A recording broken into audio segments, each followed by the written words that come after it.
Swastiastu, Namo Buddhaya, Salam Kebajikan. Perkenalkan, nama saya Destiva Narlian Siswali dengan NIM 2214201046. Saya mahasiswa aktif di Universitas Pembangunan Indonesia Manado, kelas A2 semester 3, Fakultas Keperawatan, Prodi Ilmu Keperawatan. Video ini saya buat dengan tujuan untuk memenuhi tugas ujian tingkat semester dengan mata kuliah keperawatan dewasa, kardiovaskular, respiratori, dan hematologi. Dengan dosen pengampu Nersiani Lonto, Eskap MKM. Oke, baik.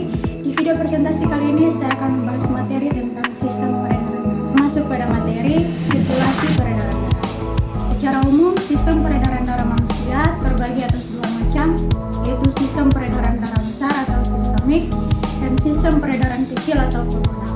Yang pertama, sistem peredaran sistemik. Peredaran darah sistemik berfungsi membawa darah dari jantung ke seluruh bagian tubuh dan kembali lagi.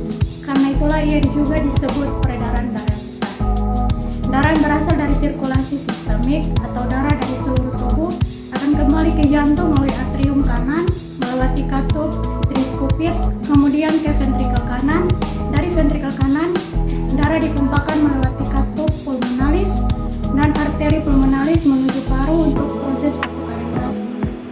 Darah yang kaya akan oksigen akan dialirkan kembali ke jantung melalui vena pulmonalis menuju atrium kiri, melewati katup mitral, kemudian ke ventrikel kiri. Dari ventrikel kiri, darah akan dipopokkan ke aorta, melewati aorta, untuk kemudian dialirkan ke seluruh tubuh. Secara sederhana, peredaran darah besar atau sistemik bisa digambarkan sebagai aliran darah dari jantung ke seluruh tubuh dan kembali ke jantung. Yang kedua, peredaran pulmonal.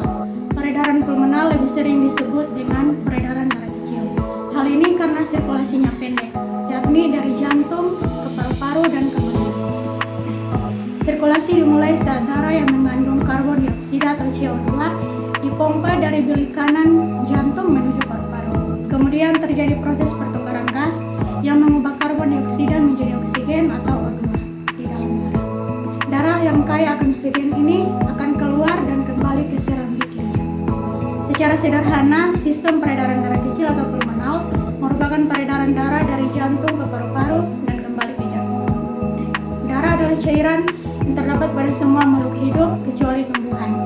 Tingkat dan oksigen yang dibutuhkan oleh jaringan tubuh mengangkut bahan-bahan kimia, hasil metabolisme, dan juga sebagai pertahanan tubuh terhadap virus atau bakteri.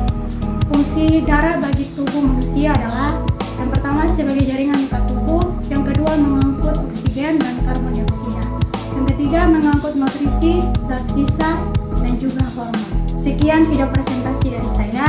Jika ada kesalahan kata, saya mohon maaf. Terima kasih.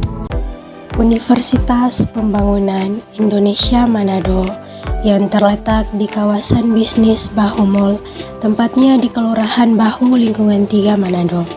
Sangat strategis di pusat kota Manado. Buat teman-teman yang masih bingung mau masuk di universitas mana, mari gabung bersama kami di Universitas Pembangunan Indonesia Manado. Karena di Universitas Pembangunan Indonesia Manado terdapat 6 fakultas dan 8 program studi.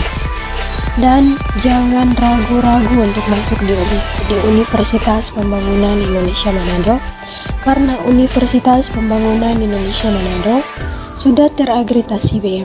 Khususnya buat teman-teman yang ingin menjadi perawat, mari gabung bersama kami di Fakultas Keperawatan Universitas Pembangunan Indonesia Manado. Fakep Unpi, we care, we cure, to the core.